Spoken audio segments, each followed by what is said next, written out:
Donald Trump e Xi Jinping iniciam uma cúpula histórica em Pequim e China alerta que a disputa por Taiwan pode levar as relações com os Estados Unidos a um caminho perigoso. A FAA vai criar zonas sem drone ao redor do MetLife Stadium e fan zones durante a Copa do Mundo. Em Miami, moradores processam a cidade para tentar barrar a biblioteca presidencial de Donald Trump. E a Polícia Federal aperta o cerco ao Banco Master. Henrique Vorcaro, pai de Daniel Vorcaro, foi preso, enquanto investigadores apuram se dinheiro ligado ao grupo foi usado para bancar despesas de Eduardo Bolsonaro nos Estados Unidos. E o governo Lula anuncia um subsídio para tentar segurar o preço da gasolina no Brasil. Tudo isso e muito mais, agora no Brasil News.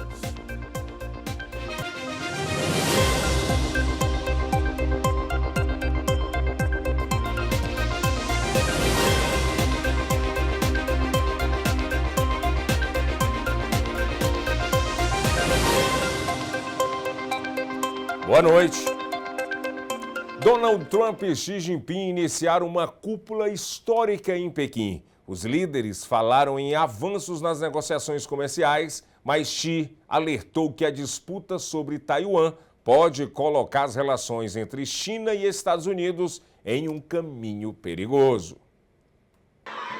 Donald Trump se reuniu com o presidente chinês Xi Jinping em Pequim nesta quinta-feira. A visita do mandatário norte-americano começou com uma cerimônia de abertura, que contou com uma guarda de honra e fileiras de crianças acenando bandeiras e flores. Em seguida, os dois líderes deram início a 2 dias de negociações, com ambos interessados em adotar um tom positivo. Uma relação estável entre China e Estados Unidos beneficia o mundo inteiro.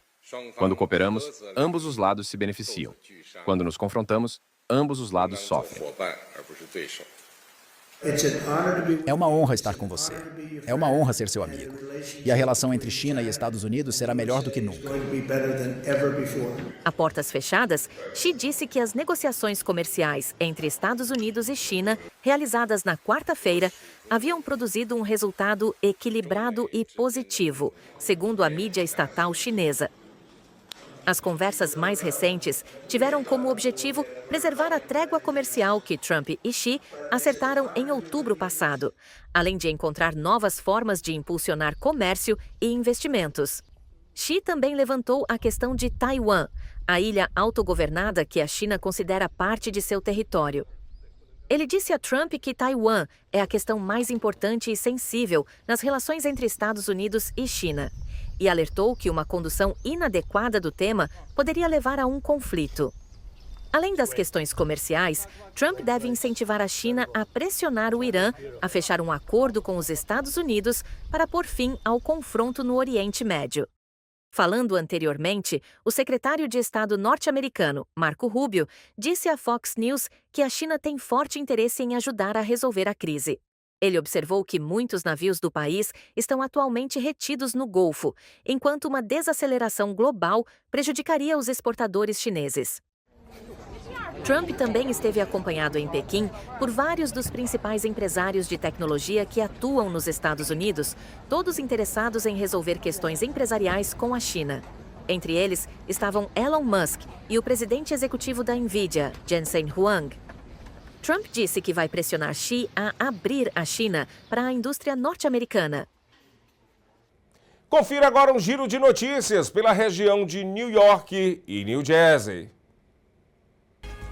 Em New York, o Long Island Railroad pode entrar em greve nesse sábado, caso não haja acordo entre os sindicatos e a MTA.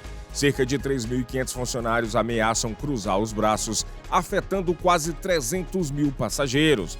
Os trabalhadores exigem aumento salarial de 14,% em 4 anos, enquanto a MTA alerta para possível aumento nas tarifas e cortes nos serviços. As negociações seguem intensas em Nova York, mas o risco de paralisação total ainda preocupa milhares de passageiros. Um incêndio nos trilhos da Penn Station provocou caos no transporte de Nova York nesta quinta-feira. O fogo atingiu a região da Rua 31 em Manhattan e suspendeu temporariamente parte do serviço da Long Island Railroad entre Jamaica e Penn Station. Trens foram desviados para Grand Central e a New Jersey Transit reduziu a circulação rumo a Manhattan. A Amtrak retomou as operações, mas passageiros ainda enfrentam atrasos até de 1 hora. Uma menina de apenas 5 anos foi atingida de raspão na orelha durante um tiroteio no Bronx, em Nova York. A criança caminhava de mãos dadas com a mãe quando criminosos abriram fogo em frente a uma loja. O alvo seria outro grupo de jovens. A polícia divulgou imagens de 3 suspeitos e analisa câmeras de segurança da região. A menina foi levada ao hospital e está em estado estável. Até agora, ninguém foi preso. Em New Jersey, agentes federais investigam um grave incidente próximo ao aeroporto internacional de Newark. A tripulação de um avião da United Airlines relatou ter sido atingida por um laser verde durante a aproximação para pouso, a cerca de 22 quilômetros do aeroporto. O voo aterrissou em segurança, mas o FBI e a FAA alertam que esse tipo de ataque pode cegar temporariamente os pilotos e colocar centenas de vidas em risco. O caso agora é tratado como crime federal, com penas que podem chegar a 5 anos de prisão e multa de até $250 mil. O jovem vereador Frank Vélez, de apenas 24 anos, foi eleito novo prefeito de Belleville. A vitória aconteceu em meio à revolta da população após um incêndio de grandes proporções em um armazém da cidade que provocou evacuações e fechou escolas por dias. Moradores criticaram a falta de comunicação das autoridades durante a emergência. Vélez, que começou na política aos 19 anos, prometeu foco na qualidade de vida e nas prioridades da classe trabalhadora. E atenção para quem pensa em usar drones durante a Copa do Mundo FIFA 2026. As autoridades anunciaram que o espaço aéreo ao redor do MetLife Stadium e dos eventos das fan zones terá fortes restrições. A FAA vai criar zonas sem drone durante os jogos e festivais. Quem desrespeitar as regras poderá enfrentar multa de até $100 mil, prisão e até ter o drone confiscado. A grande final da Copa acontece em 19 de julho de 2026 em New Jersey, sob esquema máximo de segurança. A seguir, um grupo de moradores de Miami entrou com uma ação judicial para tentar barrar a construção da biblioteca presidencial de Donald Trump.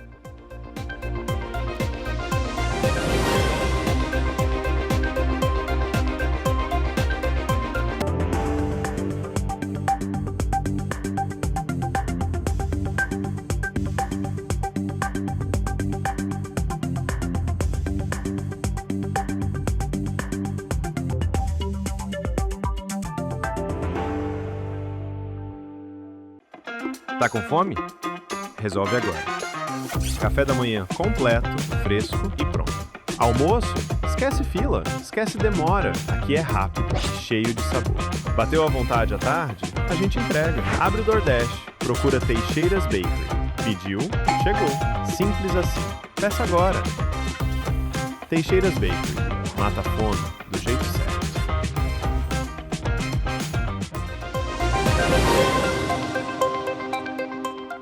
Um grupo de moradores de Miami entrou com uma ação judicial para tentar barrar a construção da biblioteca presidencial de Donald Trump em uma área nobre na cidade. A repórter Lorena Gomes tem as informações. O processo alega que autoridades da Flórida violaram a Constituição americana ao transferir o terreno para o projeto, enquanto Donald Trump ainda exerce o cargo de presidente. Na quarta-feira, o grupo de moradores de Miami entrou com a ação afirmando que a cessão da área, avaliada em mais de $67 milhões, pode configurar benefício indevido ao presidente. O terreno fica ao lado da Freedom Tower, marco histórico ligado à comunidade cubana, à beira-mar, no centro de Miami. O projeto prevê um arranha-céu de vidro com um hotel, áreas comerciais e até um avião presidencial exposto no primeiro andar. Os moradores também criticam a possibilidade de exploração comercial do empreendimento. A Casa Branca defendeu o projeto e disse que a biblioteca será um testemunho do legado político de Trump. E o procurador-geral da Flórida, o James F. Meyer, emitiu uma intimação na quarta-feira à NFL para investigar possíveis violações de direitos civis relacionados à regra Rooney e outras políticas de diversidade da liga. A NFL foi convocada a comparecer em Tallahassee no dia 12 de junho e a entregar documentos sobre contratações e dados demográficos das equipes desde 2017. A regra Rooney exige entrevistas com candidatos minoritários para cargos de treinadores e executivos como parte de políticas de ampliação de diversidade na liga. A NFL defende que a regra não estabelece cotas e afirma que as decisões de contratação são baseadas em mérito e feitas pelos clubes. E um jovem de 19 anos foi preso na terça-feira em Winter Garden, suspeito de gravar secretamente mulheres no banheiro de uma cafeteria ao longo de semanas. A polícia chegou ao local após uma cliente denunciar um homem dentro do banheiro feminino em situação suspeita.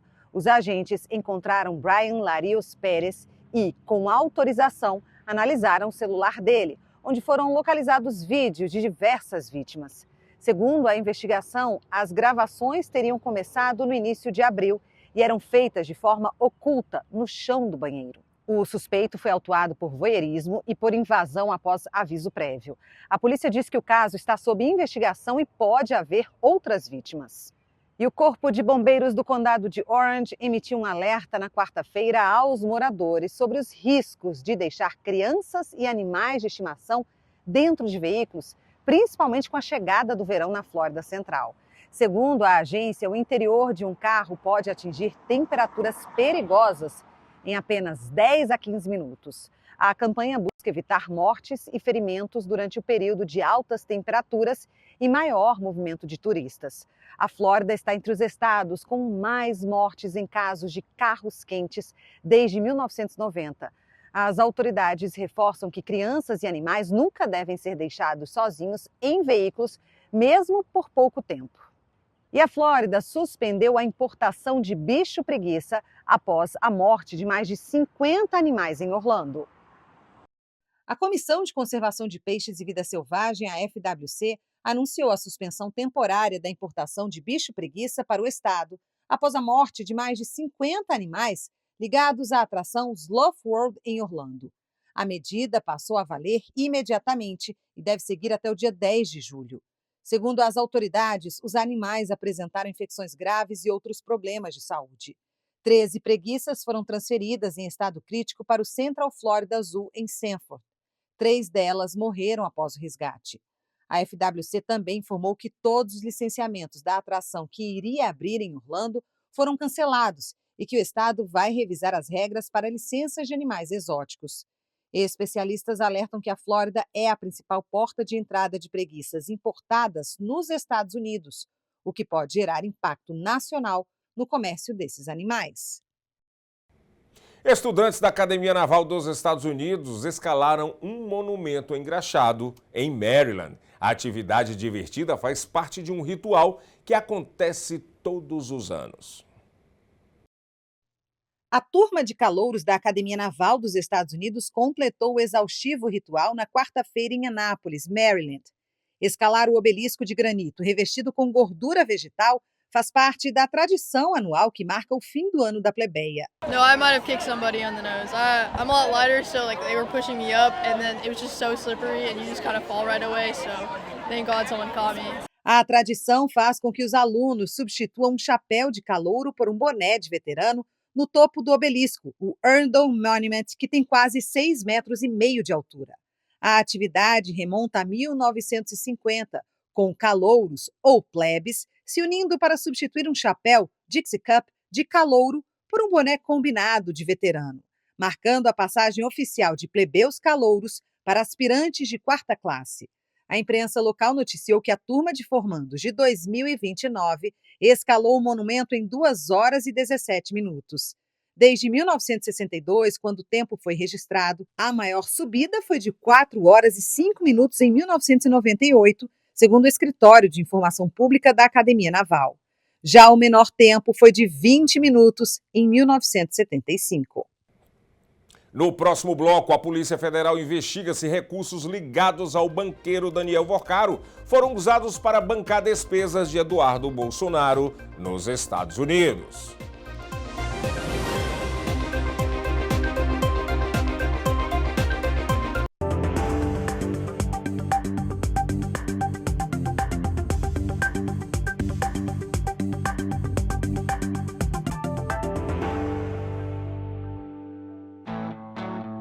Você merece o melhor na sua mesa. Conheça a Cortes Famous. Carnes e embutidos premium feitos com qualidade, tradição e um sabor que faz toda a diferença. De linguiças artesanais a chorizos defumados, cada produto é preparado com cuidado para transformar seu churrasco, seu almoço ou qualquer momento especial em uma experiência inesquecível. Cortes Famous, sabor autêntico, ingredientes selecionados e a confiança que sua família merece. Experimente hoje mesmo. Quando o assunto é importação e distribuição de alimentos, a escolha certa tem nome: Triunfo Foods. Uma empresa forte, estruturada e preparada para atender supermercados e restaurantes com agilidade, variedade e qualidade garantida.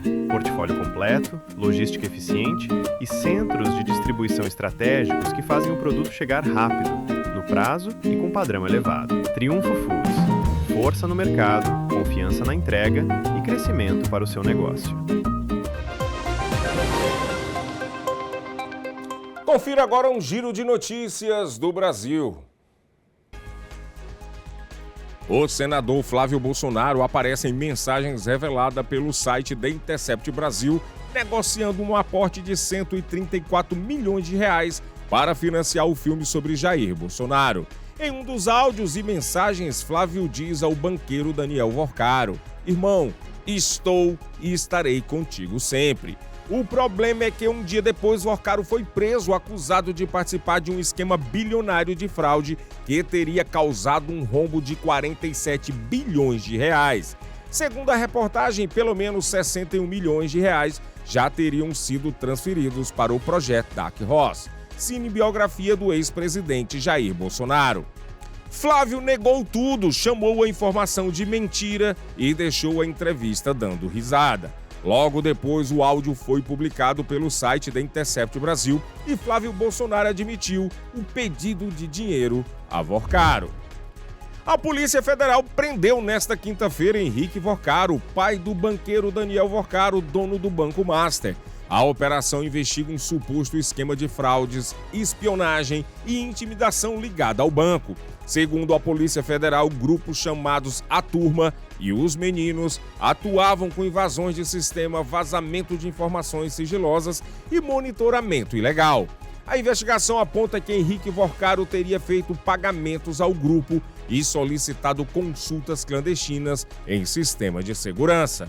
Mandados também atingiram policiais federais da ativa e aposentados. A defesa nega irregularidades e afirma que vai contestar a prisão de Henrique Vorcaro.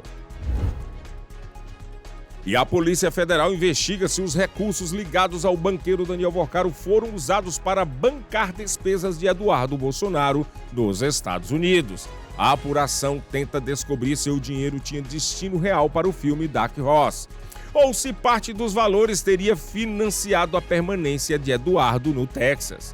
Investigadores também analisam o papel de Flávio Bolsonaro nas negociações. O caso ganhou força após o site The Intercept Brasil divulgar mensagens entre Flávio e Vorcaro cobrando repasses milionários para a produção do filme. Eduardo Bolsonaro ainda não comentou o assunto. O governo Lula anunciou um subsídio para tentar segurar o preço da gasolina no Brasil. A medida prevê ajudar em até 89 centavos por litro para produtores e importadores e pode ser estendida ao diesel.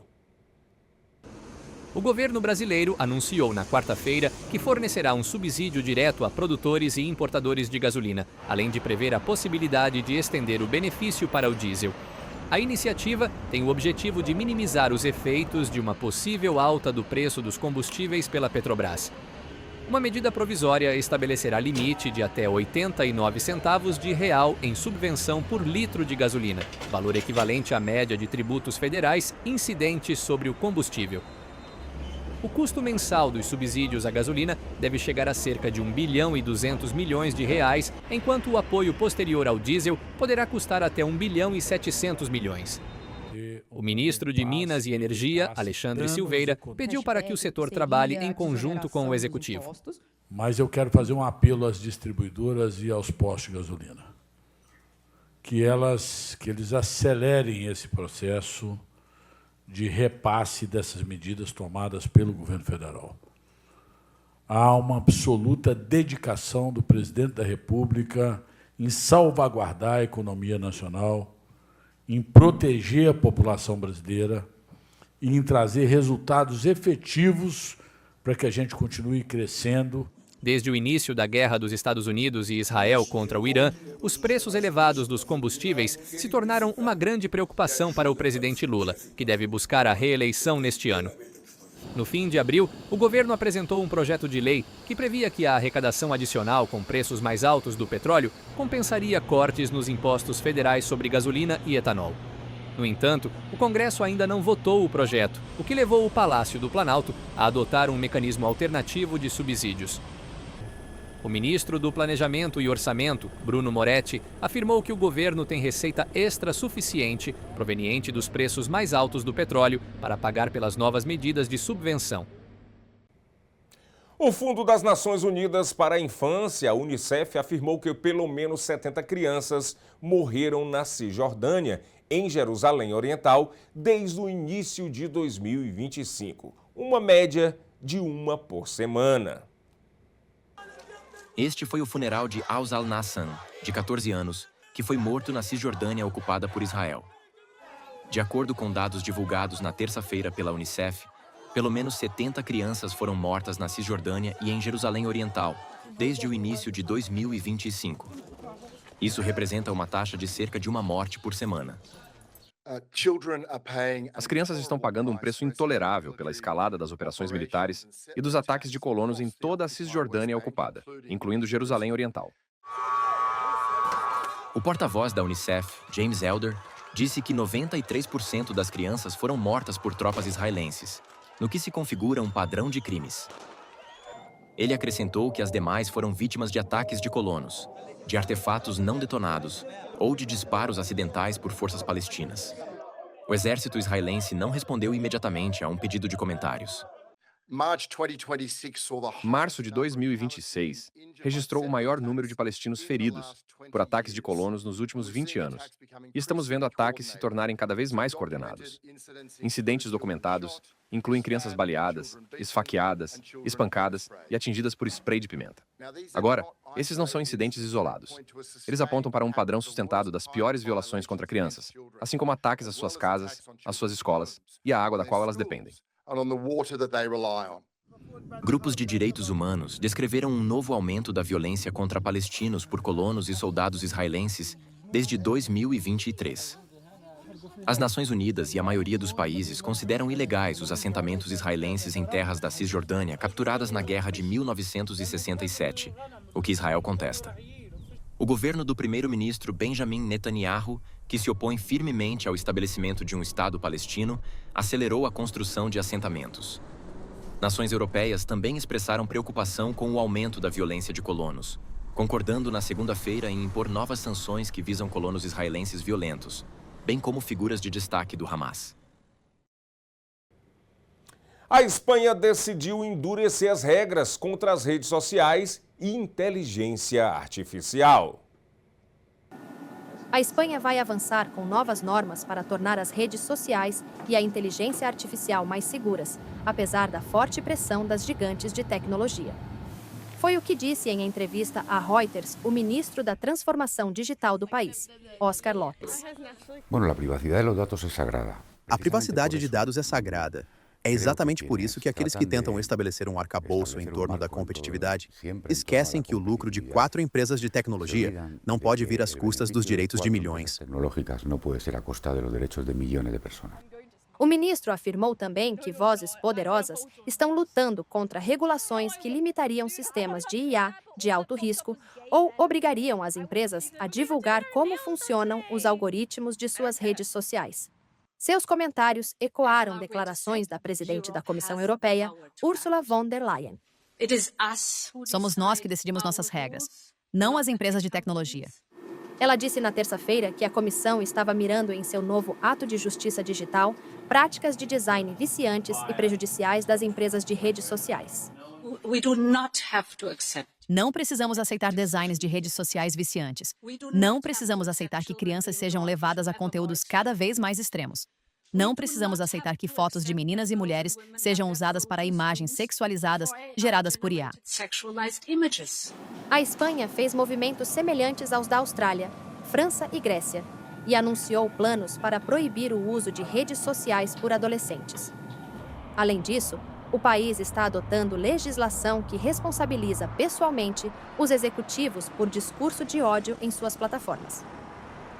O ministro disse que há uma pandemia de saúde mental entre os jovens, com casos de cyberbullying, assédio sexual e deepfakes sexualizados gerados por IA, tendo como alvo crianças. O que não é legal no mundo real não pode ser no virtual. Pessoas correram para se proteger após tiros dentro do Senado das Filipinas. Pessoas correram para se proteger enquanto tiros ecoavam no Senado das Filipinas na quarta-feira. O tumulto ocorreu no momento em que o senador Ronald Dela Rosa pediu que as pessoas se mobilizassem para impedir sua prisão, que, segundo ele, era iminente.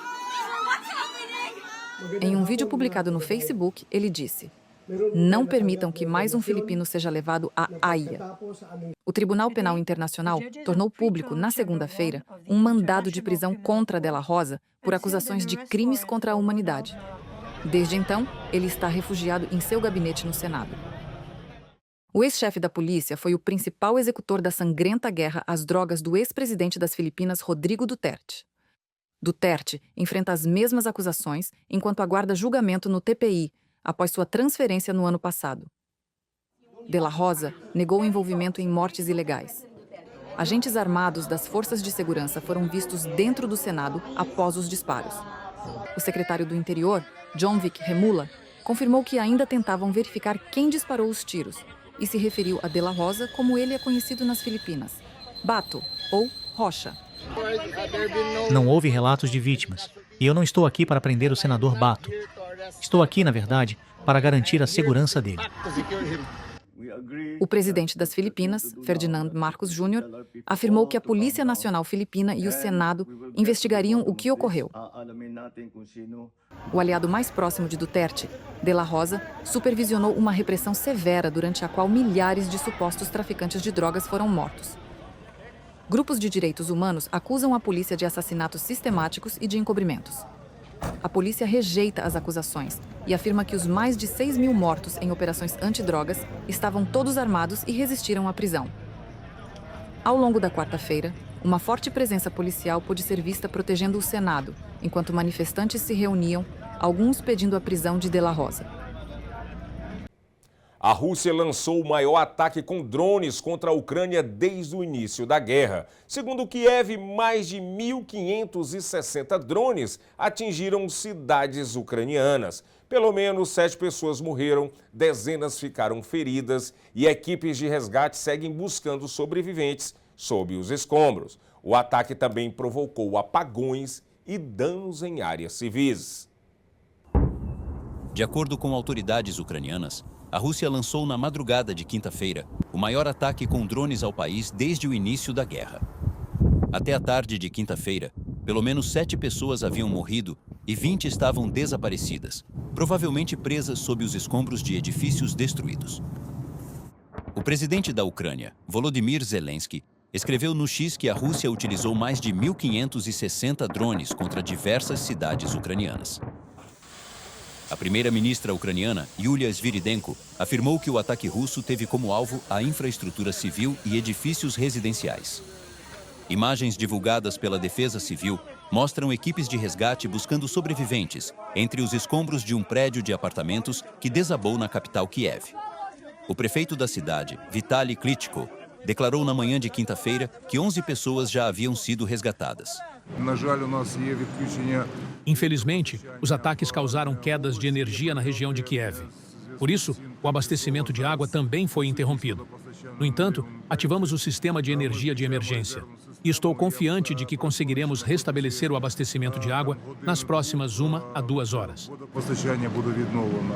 Edifícios foram danificados em vários bairros da capital e equipes de resgate buscavam pessoas soterradas sob os escombros. Segundo o governo ucraniano, as forças russas também atacaram a infraestrutura civil na região de Odessa, no sul do país. O vice-primeiro-ministro Oleksiy Kuleba afirmou que entre os alvos estavam portos e instalações ferroviárias. A Rússia lançou sua invasão de larga escala contra a Ucrânia em fevereiro de 2022. Apesar dos esforços dos Estados Unidos, as conversas sobre um cessar-fogo estagnaram e até agora produziram poucos resultados concretos. Recentemente, os dois países haviam concordado com um cessar-fogo de 3 dias, válido durante as comemorações em Moscou pela vitória sobre a Alemanha nazista na Segunda Guerra Mundial. No entanto, os dois lados acusaram-se mutuamente de ter violado a trégua. Confira agora um giro de notícia por todos os Estados Unidos. No Arkansas, uma perseguição policial terminou em cenas impressionantes. Uma motorista de 23 anos fugiu da polícia após ser flagrada em alta velocidade e acabou capotando o carro em uma área rural. Dentro do veículo estava um menino de apenas 3 anos. As imagens da câmera da viatura mostram o carro virando de cabeça para baixo e, segundos depois, a criança saindo do veículo com as mãos para cima, seguida pela mãe. Apesar do susto, os dois escaparam sem ferimentos. A mulher agora responde por vários crimes, incluindo colocar uma criança em perigo. Em Maui, no Havaí, agentes federais prenderam um turista de Seattle acusado de jogar uma pedra contra uma foca monja havaiana, espécie ameaçada de extinção. O suspeito foi identificado após vídeos do ataque circularem nas redes sociais. Segundo autoridades americanas, ele se recusou a prestar depoimento e pediu um advogado. As focas monge do Havaí são protegidas por leis federais e estaduais, e qualquer agressão ao animal pode resultar em punições severas. O caso gerou revolta entre ambientalistas e moradores da ilha. Na Califórnia, um homem ficou ferido após ser violentamente agredido por um grupo de jovens na orla de Huntington Beach. A vítima levou uma garrafada no rosto, caiu da escuta elétrica e foi espancada até perder a consciência. O homem sofreu contusão, nariz quebrado e olho roxo. 2 suspeitos foram identificados pela polícia. O caso reacende o debate sobre grupos de adolescentes em bicicletas elétricas que promovem confusão e violência nas ruas da cidade. E esta edição do Brasil News fica por aqui. Muito obrigado pela companhia e boa noite.